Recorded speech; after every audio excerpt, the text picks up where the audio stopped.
Alors Alain, bonjour. Bonjour, bonjour à tous. Cette journée s'est bien passée? Eh bien, c'était pour moi un test parce que je me demandais s'il y aurait du monde ou pas, compte tenu de ce qu'on peut bien appeler l'aggravation de la situation. Et je suis très ému, je dois dire, qu'il y ait autant de monde. Et ça me donne envie, enfin, ça me donne dire, le courage de continuer, parce que ça, comme vous avez pu le constater, ça devient de plus en plus dur. Ouais. C'est ça. Vous êtes attaqué, notamment par Klarsfeld. On l'a vu. Voilà, je pense qu'il y a une. Si on réfléchit sérieusement, ça fait plusieurs années que je fais un travail, on va dire, de réinformation et d'insoumission à un pouvoir que je pense ici, et même s'il est composite, on a tous identifié. Et il y a toujours un décalage et un temps de réaction. Donc en fait, je pense que je paye aujourd'hui pour comment dirais-je, mes taquineries de ces dernières années, notamment mes fameuses vidéos du mois, où rappelez-vous, il y avait le con du mois, l'antisémite du mois, etc. Et je pense que le système, on va dire le CRIF, hein, s'est inquiété du fait que ça marchait bien. Et ils ont commencé à réfléchir à comment me faire taire, quoi. Et donc il y a eu un temps d'inertie où on aurait pu croire que je pouvais impunément me permettre toutes ces taquineries qui consistent en fait à dire systématiquement des vérités. Hein, on m'a jamais pris à défaut de mentir. Et je pense qu'ils ont décidé qu'il fallait me faire taire. Et il y a eu plusieurs époques. Il y a eu l'époque agression physique. Je crois que j'ai eu 4 agressions en commando. Hein, parce que ça aussi, c'est un truc qu'il faut rappeler. C'est-à-dire que c'est moi qui suis menacé de violence et c'est moi qui subis la haine. C'est pas l'inverse. Hein. Nous sommes dans une situation, et c'est important de le comprendre, d'aversion accusatoire systématique. C'est-à-dire que tout ce que on nous dit officiellement, il faut comprendre l'inverse. Hein. Quand on nous dit les Palestiniens jettent des roquettes sur ces pauvres Israéliens, il faut comprendre que ça veut dire l'inverse. Quand on dit M. Soral propage la haine, en fait, c'est l'inverse. Hein, je suis en but à qui fonctionne sur la haine hein, depuis des temps immémoriaux. Hein. Et là, l'idée, c'est me faire taire aujourd'hui. Alors, il y a eu les agressions physiques au début, c'est le bas de gamme, c'est pour les débutants, ça, avec la LDJ. Après, il y a l'omerta médiatique, c'est-à-dire qu'on ne vous invite plus. Ça, j'y ai eu droit aussi, parce qu'à une époque, j'étais invité dans les médias. Après, on a fait comprendre à des gens comme Tadei ce qu'il en coûterait s'ils continuaient à m'inviter. Ils ont tous bien compris. Je ne peux pas leur en vouloir, d'ailleurs. Après, il y a eu la diabolisation des médias, c'est-à-dire que je suis interdit de médias, mais par contre, les médias parlent de moi très souvent sans jamais me donner la parole, ce qui est assez intéressant, cette idée de pouvoir diffamer dans les médias les gens sans jamais qu'ils aient le droit de répondre. Avec le sommet, je pense, qui a été le livre écrit par ma sœur. On arrive même à payer ma sœur pour qu'elle écrive un livre contre moi. C'est pour vous dire quand même il y a un crescendo dans l'ignominie, hein, je veux dire, mais c'est pas nouveau, hein, c'est vieux comme comme les évangiles, hein. Et plus récemment, le stade ultime, ça a été la création de ce truc qui s'appelle DILCRA, je crois. En fait, ça a été créé pour moi et Dieudonné, je crois, uniquement. Et ça consiste à aller systématiquement regarder sur Internet, ça peut être du Facebook, ça peut même être des échanges privés sur Facebook, et m'envoyer au tribunal systématiquement pour, comment dirais-je, au nom d'une loi qui est d'une élasticité absolue qui s'appelle incitation à la haine, vous voyez, c'est-à-dire c'est d'une subjectivité totale. Et là, je subis une plainte pratiquement, je sais pas si c'est par jour. Alors il y a ça déjà, et puis en plus les condamnations, parce qu'on est dans ce qu'on appelle le délit d'opinion au mieux, hein, ou des condamnations ou avec des amendes qui sont multipliées par 10 par rapport aux tarifs traditionnels qui étaient pratiqués encore il y a des années. Ma première condamnation pour une phrase que j'avais sortie en 2004 m'avait valu 4 000 € de condamnation. C'était le tarif de la 17e chambre. Aujourd'hui, c'est 40 000 €. Là, pour paraît-il avoir fait une plaisanterie d'humour noir sur les époux Klarsfeld, les parties civiles, dans un procès qui ne devrait même pas exister normalement, demandent 70 000 €. Et je sais pas comment ça s'appelle, le procureur demande 3 mois de prison avec sursis. Vous voyez, c'est-à-dire que j'en suis à un point où je me demande si je ne vais pas demander l'asile politique à la Corée du Nord. Parce que c'est réellement assez... je dirais terrifiant de voir ce qui est devenu la France au niveau de la liberté d'expression, de la judiciarisation. Et puis surtout, ça ne fait réagir personne. Ce qui m'inquiète le plus, c'est ça. Hein, c'est qu'il n'y a plus de figure intellectuelle pour dire que trop c'est trop, etc. Tout le monde se tait. Et on vit en France sous un régime de terreur, en réalité. Les gens ont peur, hein, tout simplement. Voilà, donc là, j'ai posé le décor. Et on a vu que Dieudonné était attaqué pour procédure abusive. Oui, moi j'ai déjà eu la même chose. Hein. Quand j'avais envoyé au tribunal le président de l'Association des étudiants juifs de France, qui sont des gens qui visiblement ne pensent pas beaucoup à étudier, et qui sont d'ailleurs très peu nombreux, mais qui sont très subventionnés. Pour ça, tout ça, il faut le dire, hein, c'est une poignée de gugus, toujours affiliés au CRIF, qui touchent des subventions énormes de l'État pour harceler les gens qui osent leur tenir tête, hein, tout simplement. Et moi, j'avais envoyé au tribunal le président de cette association parce qu'il avait déclaré dans les médias, à la télévision, que c'est moi qui armais idéologiquement les terroristes de Daesh. Vous voyez, c'est quand même fort de café, hein, alors que je crois être le premier, peut-être même le seul, à avoir dit ou à amener l'idéologie que j'appelais islamo-racaille au service de l'islamo-sionisme. Vous remarquez que tout ce que j'ai annoncé se vérifie à peu près à 99,9%, ce qui n'est pas le cas des autres intellectuels en cours, hein, si on fait référence au hollandisme révolutionnaire ou au catholicisme zombie.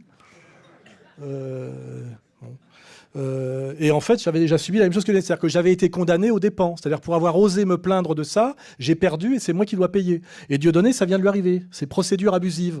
C'est-à-dire qu'aujourd'hui, quand on ose répondre sur le ton de l'ironie à des injures et à des diffamations faites par on va dire des hommes publics, il faut le dire comme ça, et qu'on ose ne pas... Enfin, je sais pas, répondre. On se fait massacrer, effectivement, par les tribunaux. Et Dieudonné, effectivement, avait répondu à Cohen, qui nous avait quand même traité de cerveau malade.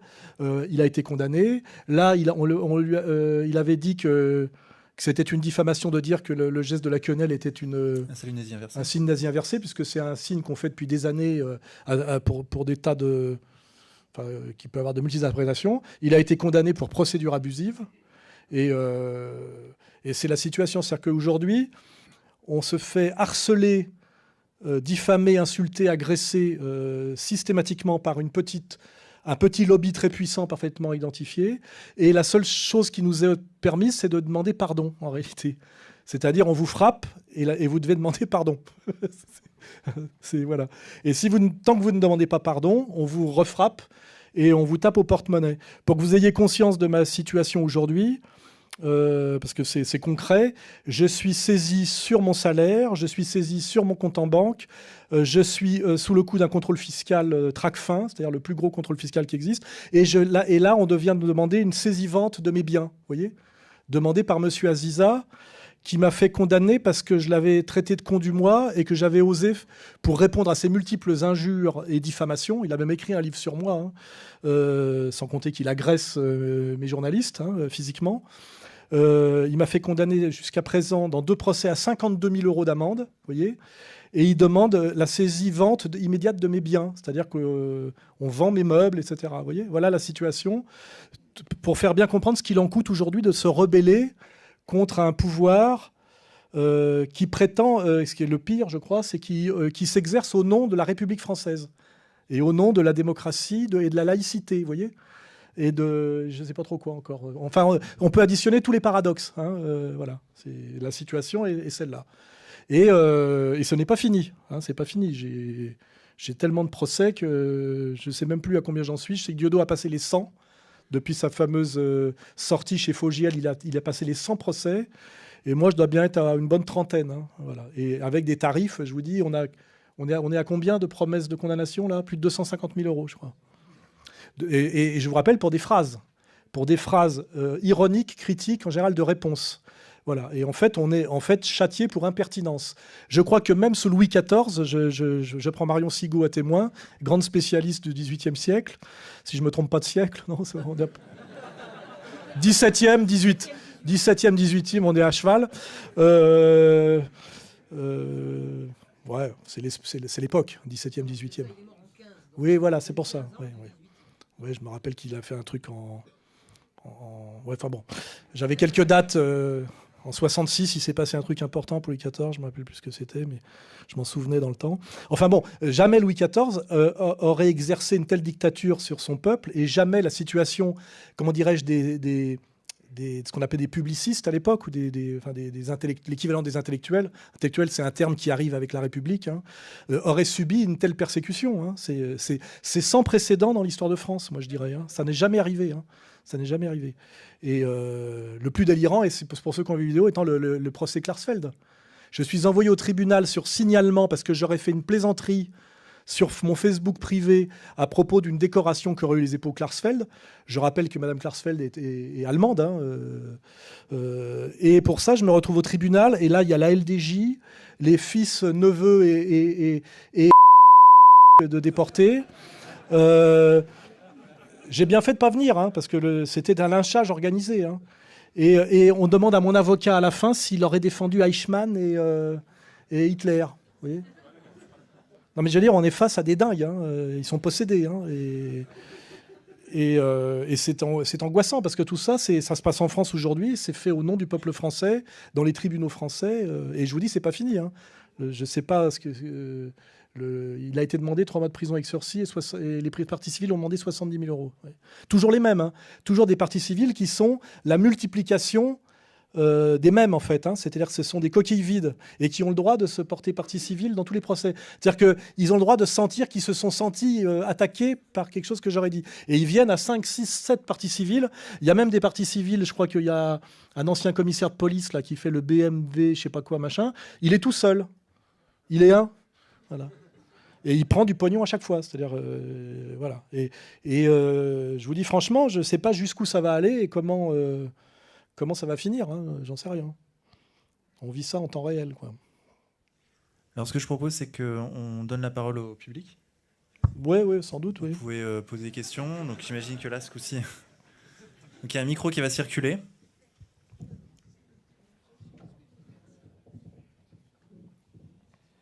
Bonsoir, Monsieur Sorel. Alors, j'étais en fait très curieux de savoir ce que vous pensez de la théorie de la singularité, du travail de Ray Kurzman, qui bosse chez Google. C'est donc une théorie qui consiste à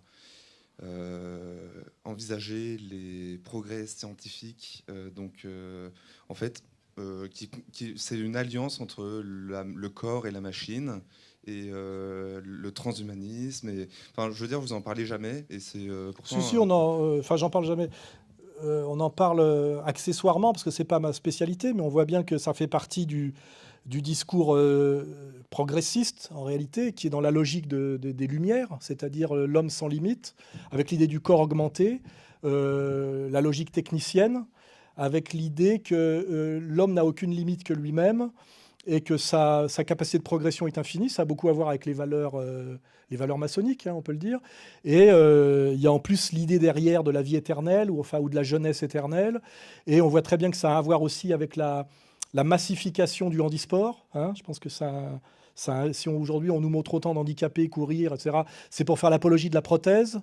On est dans effectivement cette ambiance-là qui est assez nouvelle. C'est vrai que ça n'aurait pas existé il y a 10 ans.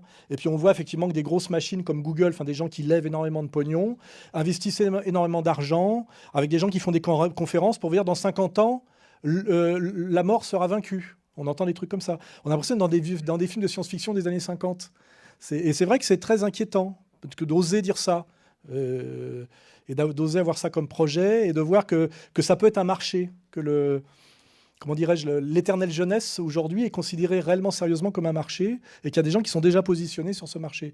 Et tout ça a beaucoup à voir avec ce qu'on appelle la fin des temps, hein, avec ce qu'annoncent les religions. C'est-à-dire quand l'homme pense qu'il peut égaler ou dépasser Dieu ou qu'il peut s'en passer, c'est annoncé comme des choses il est annoncé que tout ça va finir par se retourner contre lui. Voilà.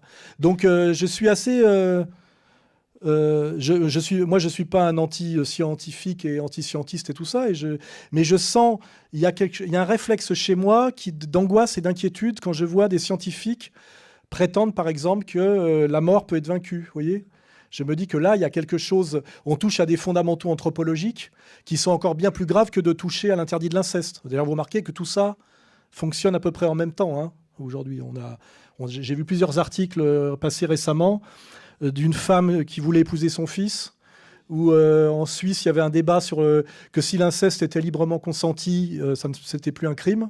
Ce qui est l'idée de l'élargissement de la notion de contrat. Ça a beaucoup à voir tout ça avec la société bourgeoise, enfin la vision bourgeoise du monde. Hein. Donc on est dans cette espèce de période où la logique bourgeoise qui a commencé avec les Lumières et qui s'est construite sur le combat contre la monarchie théocratique qui pouvait avoir quelque chose de contraignant ou de chiant, arrive au bout de sa... arrive, je dirais, après sa période de décollage sur des idées de liberté, d'égalité, enfin les idées de Rousseau. Aujourd'hui, on est sur des trucs de Frankenstein, apprenti sorcier, pédophilie.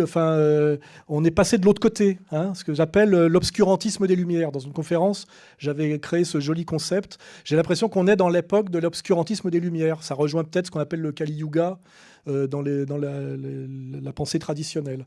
Tout ça est... c'est un sentiment, parce qu'à la limite, je ne veux pas discuter en tant que scientifique, je ne suis pas scientifique.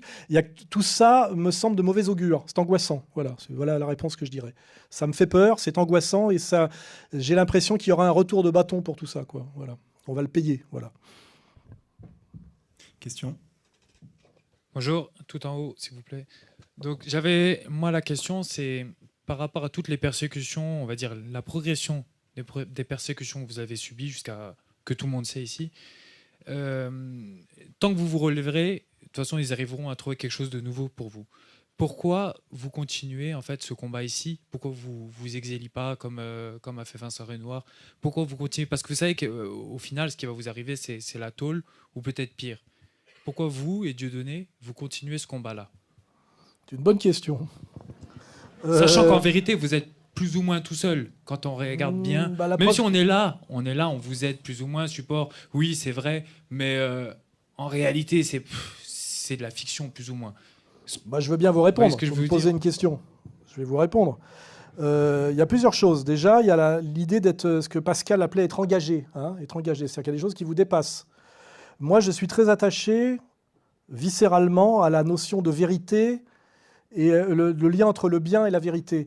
Il est très insupportable. Et puis il y a aussi peut-être une dimension de ce que j'appelle la virilité. Vertu, virus, la racine est la même. Hein, virilité, vertu, vérité, il y a la même racine hein, là-dedans. Je trouve très insupportable non pas d'arrêter, mais de me soumettre. C'est-à-dire d'arrêter parce que je suis obligé de me soumettre à des gens que j'ai identifiés de manière absolument indiscutable comme les méchants. C'est moi, je suis un gentil, c'est comme ça qu'ils m'appellent. Donc moi, je dis bien si je suis le gentil, qui sont les méchants. Hein. Voilà. Donc ça m'est insupportable de me soumettre à des gens qui exercent contre moi des arguments de mauvaise foi, de la méchanceté, etc. Donc il y a une espèce d'instinct de refus de se soumettre. C'est une première chose. Deuxièmement, on n'a qu'une vie. Et quand on n'est pas fait pour la vie normale, c'est-à-dire la vie quotidienne, je ne suis pas très fait pour la vie quotidienne, et qu'on est sur des combats qui sont quand même des combats historiques et importants, c'est comme un peu un sportif à qui on propose, un boxeur à qui on propose d'aller à un championnat du monde. Il sait qu'il peut prendre un KO, il sait qu'il va avoir mal, mais il accepte parce que c'est sa vie, quoi, voilà. Et moi, je suis engagé dans un combat pour lequel je me suis préparé depuis très longtemps, parce que je savais très bien, même il y a 20 ans, quand je parlais de féminisme, de drague, etc., qu'au bout du bout, j'aurais les problèmes que je rencontre aujourd'hui. Parce qu'il y a très longtemps que j'ai compris comment ça marche, et je sais je connais le visage du diable, et je sais qu'au bout de la dernière porte que je vais ouvrir, c'est lui qui est en face de moi. Et j'ouvre porte après porte, et je me rapproche, évidemment. Alors après, vous dites la prison, etc. Je vous fais remarquer que moi, on parle de Gramsci, du métapolitique. Un type comme Gramsci, il a fait 25 ans de prison. Hein. Nelson Mandela a fait 27 ans de prison. Pour l'instant, j'ai subi 4 agressions. On me pique de l'argent. On m'insulte, on m'humilie, et on me promet, là, récemment, 3 mois de prison. On est quand même dans une société vraiment de tapettes, je le dis honnêtement. Pour aujourd'hui, penser qu'un combat qui engage l'humanité, quelque part, qui engage Enfin, moi, je plaisante pas sur la Palestine. Quand je vois là qu'on est en train de détruire au bulldozer les équipements pour enfants que l'Europe a payés en Cisjordanie, ça m'amuse pas. Je pense que ça mérite ce genre de combat, ce qu'on appelait dans le temps défendre la veuve et l'orphelin, mérite peut-être qu'on fasse 3 mois de prison, et voire plus. 3 mois de prison en France, tiens, je vais faire une provocation, c'est pas 3 mois de prison en Algérie. C'est confortable, les prisons françaises. Voilà. Donc la question, c'est pourquoi aujourd'hui, alors qu'on est dans une société d'arrogance et de signes incroyables, tout le monde fait de la gonflette, tout le monde se fait faire des tatouages maoris sur les biceps, etc. Il n'y a plus que des fiottes. Je veux dire, c'est quand même ça la question. Pourquoi une société de trouillards pareil? Normalement, des Soral, il devrait y en avoir des centaines, et même des mecs qui ont bien plus de, comment dirais-je, de potentiel que moi. Moi, ce qui me terrifie, je vous le dis franchement, c'est ce silence de mort et de trouille par rapport à une poignée d'Aziza. On est quand même face à une poignée d'Aziza. Normalement, on devrait claquer des doigts et le problème devrait être réglé. Il n'y aurait même pas besoin de claquer des gueules. On fait comme ça s'envole comme des moineaux. Et c'est ça la vraie question. Comment en est-on arrivé? Alors, je ne sais pas, il y a eu les guerres napoléoniennes, la guerre de 14, la collaboration, j'en sais rien, les défaites coloniales. Comment la France en est arrivée à avoir un peuple qui accepte autant de choses alors qu'on est quand même un peuple d'une très grande arrogance sur les valeurs? On n'est pas... Chez les Chinois, je comprends, parce qu'ils ont des sociétés très verticales, où l'individualisme a très peu de sens, où on est censé se soumettre à la hiérarchie. Mais en France, qui est le pays des grandes gueules, il n'y en a pas 36, aujourd'hui, on entend un silence de mort par rapport à ce que subit Dieudonné, moi, et d'autres. Et c'est ça qui m'inquiète le plus. Voilà. Et autre chose, il y a quelque chose, je dirais, de physique. Moi, quand je suis au tribunal et que je suis face à des juges qui sont presque souvent des femmes, qui me parlent comme si j'étais un gamin, qui me manquent de respect, qui posent des questions d'une stupidité, d'une malhonnêteté affligeante, qui contredisent la logique et le bon sens, avec de l'autre côté des parties civiles qui sont des menteurs professionnels, avec des plaidoiries d'un niveau de médiocrité, de bassesse et de malhonnêteté infinie. Je veux dire...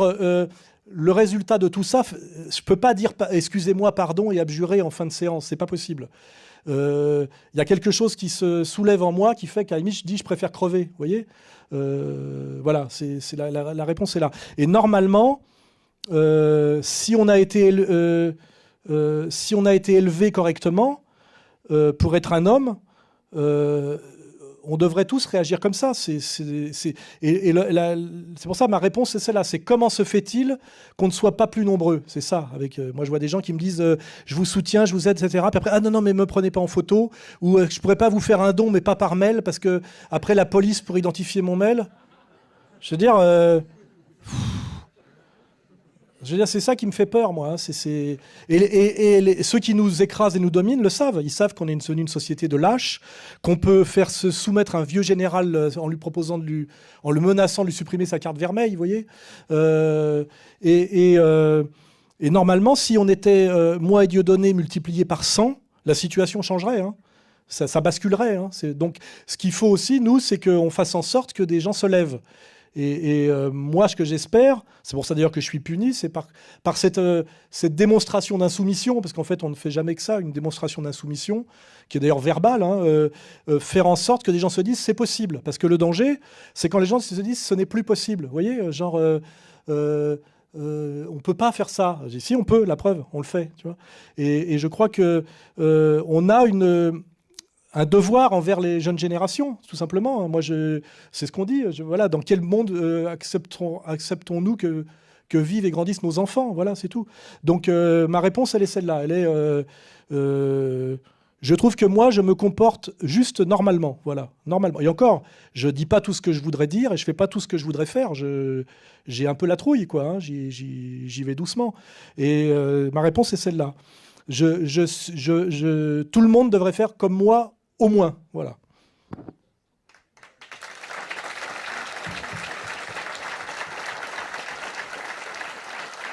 Mais sachez de toute façon que ça va être de pire en pire.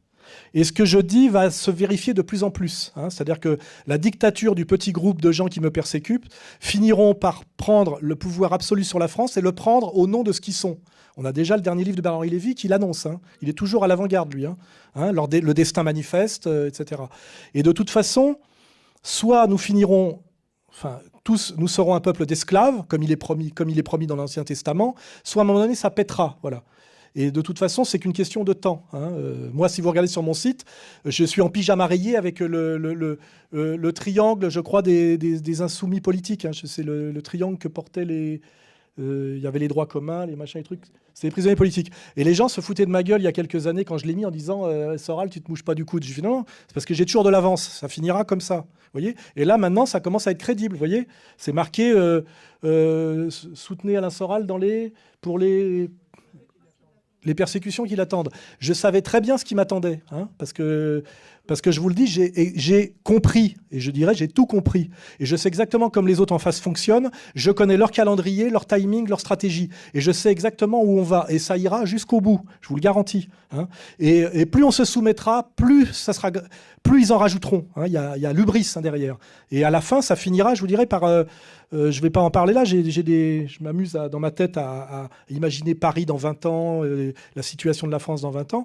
De toute façon, à un moment donné, soit nous accepterons officiellement notre statut d'esclave, d'ilote, soit ça pètera. Voilà.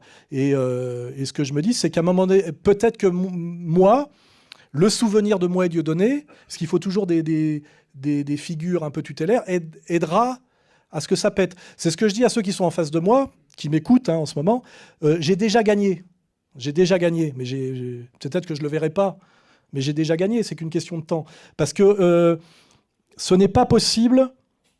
Un monde ne peut pas fonctionner totalement à l'inverse des principes et des valeurs. C'est pas possible. Ça peut que le faire qu'un certain temps. Comme on le dit, on peut mentir quelque temps à tout le monde. On peut mentir tout le temps à quelques personnes. Mais on ne peut pas mentir tout le temps à tout le monde. Or, les gens qui nous dominent et qui nous écrasent aujourd'hui sont le mal. Ce sont eux la haine, ce sont eux le mal, ce sont eux les racistes, ce sont eux les voleurs, ce sont eux les spoliateurs, etc.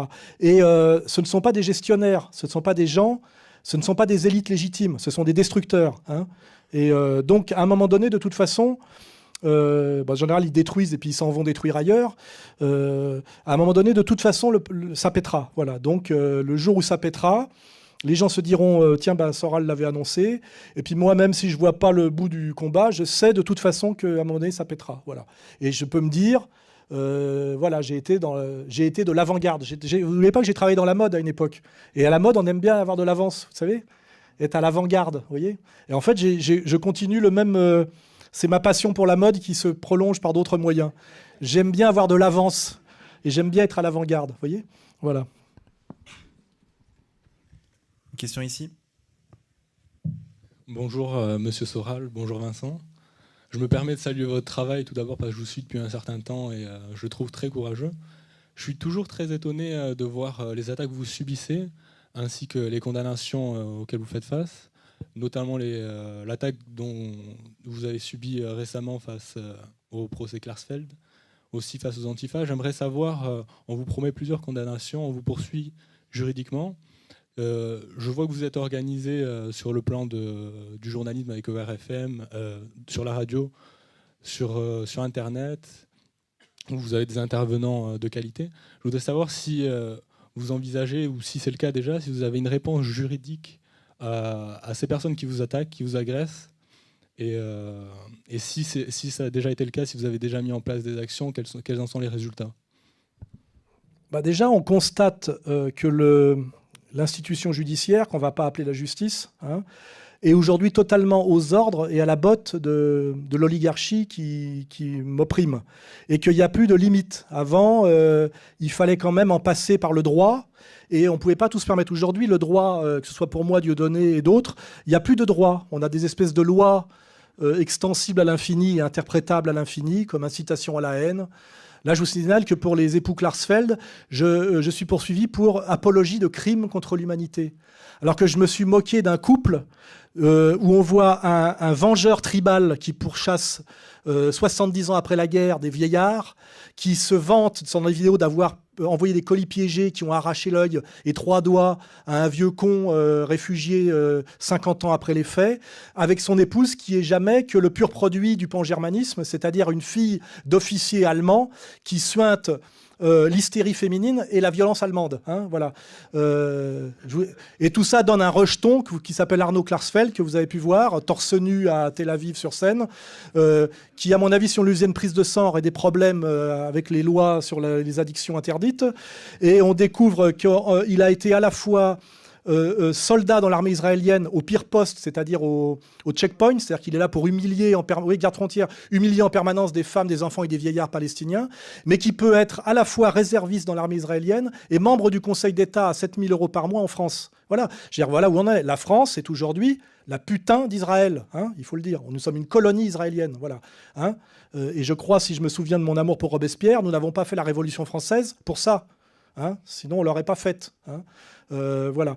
Donc, pour clore ma digression, aujourd'hui, le problème, c'est que je suis envoyé au tribunal par une communauté organisée surpuissante, avec un tribunal qui n'exerce plus du tout la justice et le droit, mais qui est une pure chambre d'enregistrement des desiderata de cette communauté organisée. Hein. CRIF et ses dominions. Hein. Il y a la LICRA et les étudiants juifs de France. Hein. C'est la même chose, tout ça.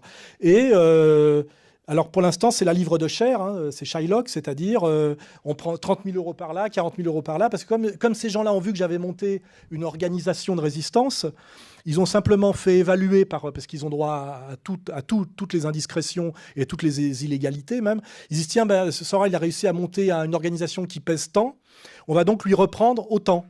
Donc c'est tout, ils ont fait un calcul comme ça. Et ils disent au tribunal, ben là, vous lui en collez pour 50 000, vous voyez. Là, j'en suis à un truc. Le procès Klarsfeld, si on met tout bout à bout, ça sera 100 000 € pour une plaisanterie que j'aurais faite et qu'on n'a pas trouvée, hein, mais que certains auraient entendu. Vous voyez, c'est le couteau sans manche dont il manque la lame. Hein, mais c'est pas grave.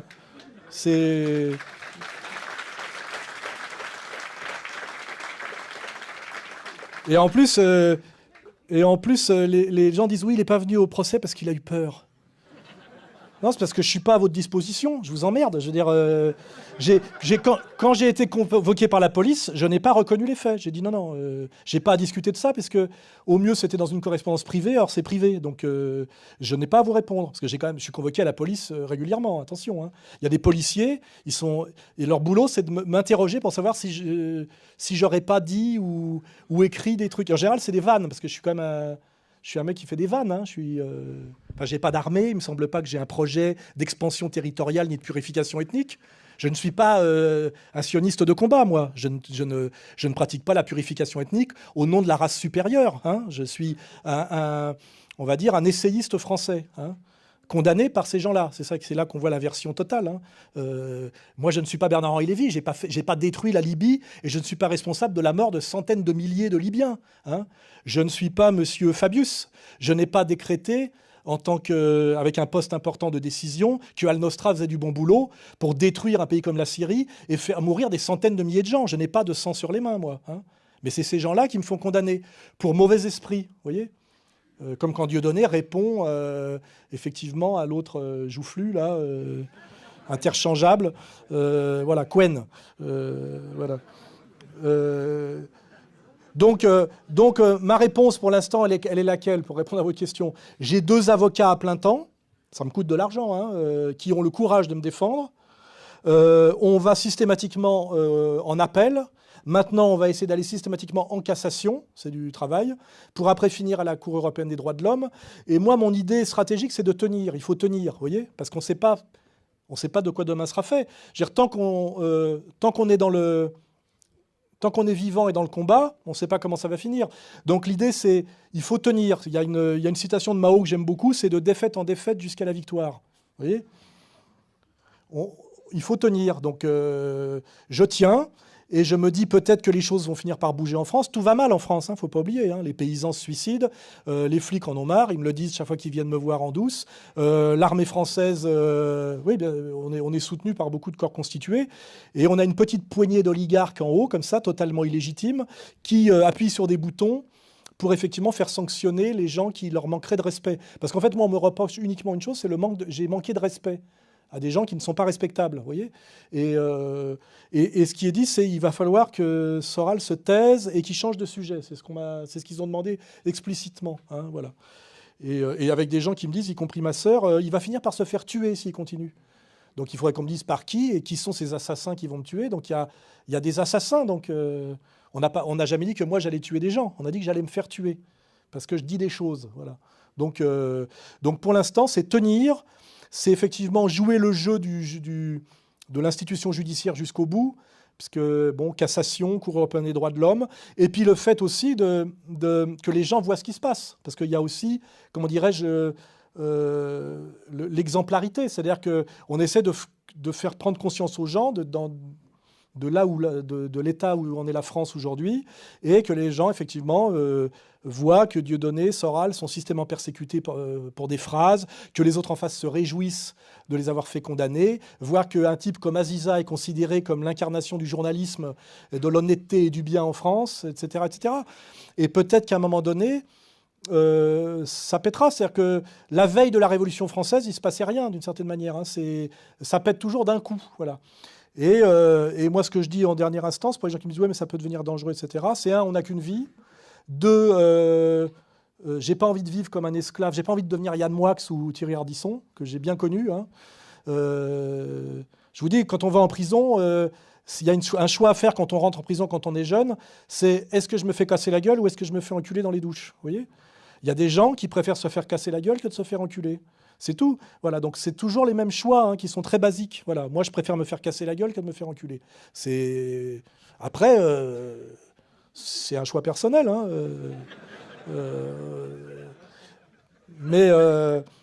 donc voilà, on a nos avocats, on travaille. C'est moi qui décide des procès où je vais pas. Il y a des convocations à la police où je ne réponds pas, parce qu'il y a quand même encore des droits en France, vous pouvez ne pas répondre. Par exemple, là, je vais voir si je suis condamné ou pas sur le procès Klarsfeld, qui est un faux procès. Hein. Il n'y a même pas eu de juge d'instruction nommé, puisqu'il n'y a pas de délit. Vous voyez ? Mais en fait, c'est intéressant d'ailleurs comme remarque juridique. On est aujourd'hui sur le procès Klarsfeld, non pas sur le droit français, mais sur le droit, comment dirais-je, du tribunal militaire de Nuremberg. C'est-à-dire que l'obligation de la preuve n'est pas à faire par l'accusateur. C'est à moi de prouver mon innocence, vous voyez. Et mon innocence n'est pas possible. Vous voyez ce que je veux dire ? Je suis déjà congénitalement condamné, vous voyez. Donc on est vraiment, effectivement, là dans une reproduction effectivement de la justice de Nuremberg. Mais il faut bien comprendre que c'est pour ça qu'on a réédité, et c'est aussi pour ça que je suis puni, hein, on a réédité le bouquin de Bardèche, Nuremberg ou la terre promise. Il faut bien comprendre que la terre promise, c'est toute la terre, hein. C'est pas juste le vol de la Palestine. Hein. Donc à terme, de toute façon, nous serons tous les esclaves de nos maîtres, comme l'a bien dit Bernard-Henri Lévy, dont le destin manifeste voulu par d'eux est de nous dominer et de nous diriger. D'autant plus en France que c'est eux qui l'ont fait, puisque maintenant vous savez que la langue française a été inventée par le rabbin Rachi. Non mais c'est pour vous dire le niveau, je plaisante pas. Hein.